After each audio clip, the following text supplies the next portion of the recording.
ఈ మధ్య కాలం లోపల ఒక నడి వయసొచ్చింది. మ్యారేజ్ జేసుకోవాలంటే కూడా ఒక రకమైనటువంటి ప్రాబ్లమ్‌గా ఫీల్ అయ్యే వాళ్ళని చాలా మందిలో చూస్తున్నాం అనమాట. సో, మ్యారేజ్ చేసుకోవాలంటే ఒక రకమైనటువంటి భయం.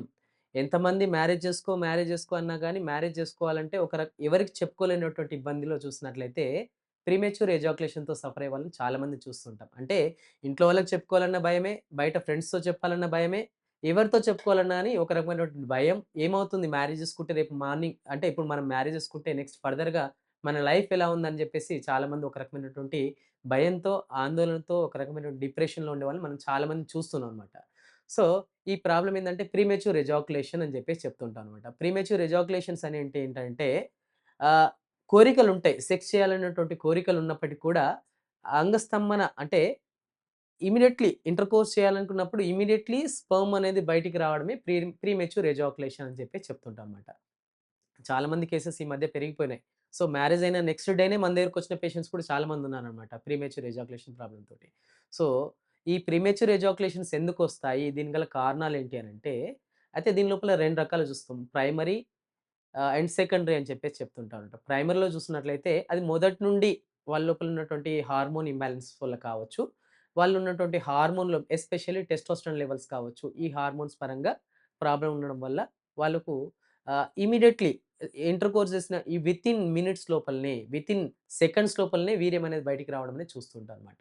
సో, ఇది ప్రైమరీ అన్నట్టు. సెకండరీ అనేది ఏంటంటే కొన్ని రకాలైనటువంటి యాంక్సైటీ వల్ల పర్ఫార్మెన్స్ యాంక్సైటీ అని చెప్పేసి చెప్తుంటారన్నమాట. సిట్యుయేషనల్ యాంక్సైటీ అని చెప్పేసి చెప్తుంటారనమాట. అంటే వాళ్ళకి ప్రీవియస్‌లీ సెక్స్ పరంగా అనుభవం ఉన్నప్పటికి కూడా అంటే మ్యారేజ్ అయిపోయింది. ఆల్రెడీ ఇద్దరు పిల్లలున్నారు. బట్ ఈ మధ్య కాలం లోపల నాకు ఈ ప్రాబ్లమ్ ఎక్కువగా వస్తుంది. నేను సెక్స్‌లో చేయాలంటే చేయలేకపోతున్నాను. నేను ఎవరికీ చెప్పుకోలేకపోతున్నాను. నా వైఫ్ కూడా నేను చెప్పుకోలేకపోతున్నాను అని చెప్పేసి చాలామంది బాధపడుతుంటారు. దీన్ని సెకండరీ అని చెప్పేసి చెప్తుంటారనమాట. సో, ఈ సెకండరీ కానీ, ప్రైమరీ కానీ వీటికేందంటే ఎవరికీ చెప్పుకోలేనటువంటి సిట్యుయేషన్ అన్నట్టు. అంటే చెప్పుకుంటే వాళ్ళు దీన్ని ఎలా తీసుకుంటారో, ఎవరికి చెప్పుకోవాలని బాధపడుతున్న వాళ్ళు చాలా మంది చూస్తుంటాం. చాలా రకంగా నర్వస్ ఫీలింగ్ అనేది చాలా మంది చూసి కొంతమంది దీనివల్ల ఎవరితో మాట్లాడుకోకుండా ఒక రకమైన డిప్రెషన్‌లో మెయింటైన్ చేసిన వాళ్ళు చాలా మంది చూస్తుంటాం. బట్ అలాంటి వాళ్ళు భయపడాల్సిన అవసరం లేదండి. నేచురల్ వేలో హోమియోపతి మెడిసిన్స్ తోటి ఈ ప్రీమెచ్యూర్ ఎజాక్యులేషన్ ప్రాబ్లమ్‌ని మనం సాల్వ్ చేసుకోవడానికి అవకాశం ఉంటుంది. సో, ఈ ప్రీమెచ్యూర్ ఎజాక్యులేషన్ లోపల ఏమవుతుందంటే ఎస్పెషల్లీ హార్మోన్ రిలేటెడ్ ఉంటే ఆ హార్మోన్‌కి సంబంధించినటువంటి మెడిసిన్స్ అందించడం అండ్ లైఫ్ స్టైల్ లోపల కొన్ని మార్పులు చేసుకోవడం.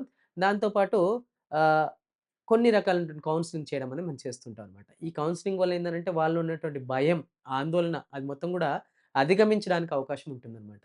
సో, కొన్ని రకాలైనటువంటి బయోలాజికల్‌గా చూస్తున్నట్లయితే కొన్ని రకాల నర్వస్ వీక్‌నెస్ వల్ల, కొన్ని రకాలైనటువంటి హార్మోన్ రిలేటెడ్‌గా వచ్చేటువంటి సమస్య లోపల ఈ ప్రాబ్లమ్స్ అనేది ఎక్కువగా చూస్తుంటాం. దాంతో పాటు సైకలాజికల్‌గా చూస్తున్నట్లయితే యాంక్సైటీ, స్ట్రెస్, ఫోబియా వీటి వల్ల కూడా ప్రీమెచ్యూర్ ఎజాక్యులేషన్స్ అనేది పెరిగిపోతుంటాయి. మోస్ట్‌లీ ఎక్కువగా చూసేదేంటంటే సైకలాజికల్ ఫ్యాక్టర్స్ ఎక్కువగా ఉంటాయి. వాళ్ళలో ఉన్నటువంటి టెస్టోస్టెరాన్ లెవెల్స్ నార్మల్‌గా ఉంటాయి.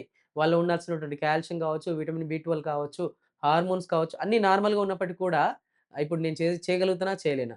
నేనిప్పుడు వెళ్లి పెర్ఫార్మ్ చేయగలుగుతానా? చేయలేనా? అని చెప్పేసి ఒక రకమైనటువంటి ఫియర్, ఇన్ఫీరియారిటీ కాంప్లెక్స్ తోటి చాలామంది భయపడి సెక్స్ చేయడానికి కూడా ముందుకు వెళ్ళలేని సిట్యుయేషన్ లోపల చాలామంది ఉంటారు.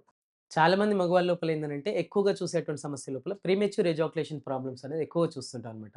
సో, ఈ ప్రీమెచ్యూర్ ఎజాక్యులేషన్స్ అని అంటే ఏంటనంటే, వితిన్ 1 మినిట్‌లో కానీ, వితిన్ సెకండ్స్‌లో కానీ వీర్యం అనేది బయటికి రావడాన్ని మనం ప్రీమెచ్యూర్ ఎజాక్యులేషన్స్ అనేది చెప్తూ ఉంటాం అనమాట. సో, ఈ ప్రీమెచ్యూర్ ఎజాక్యులేషన్స్ ఉన్నప్పుడైతే కొన్ని రకాలైనటువంటి ఆహారపు అలవాట్లు మార్చుకున్నట్లయితే, లైక్ జింక్ ఎక్కువ ఉన్నటువంటి ఆహార పదార్థాలు కావచ్చు, లేదా ప్రోటీన్ ఎక్కువ ఉన్నటువంటి ఆహార పదార్థాలు కావచ్చు, అండ్ కొన్ని రకాల డ్రై ఫ్రూట్స్ కావచ్చు, దానిమ్మ, యాపిల్స్ కావచ్చు, బనానా కావచ్చు, ఇలాంటివి ఎక్కువ తీసుకోవడం వల్ల కొంతవరకు మార్పనేది రావడానికి అవకాశం ఉంటుంది. ఈ ఫుడ్ పరంగా చేంజెస్ చేసుకొని యాంక్సైటీ రిలేటెడ్‌గా కొన్ని వాకింగ్ గాని, యోగా గాని చేసినప్పటికి కూడా ఈ ప్రాబ్లమ్ తగ్గట్లేదు అని అనుకుంటే, అలాంటి వాళ్ళు భయపడాల్సిన అవసరం లేదండి.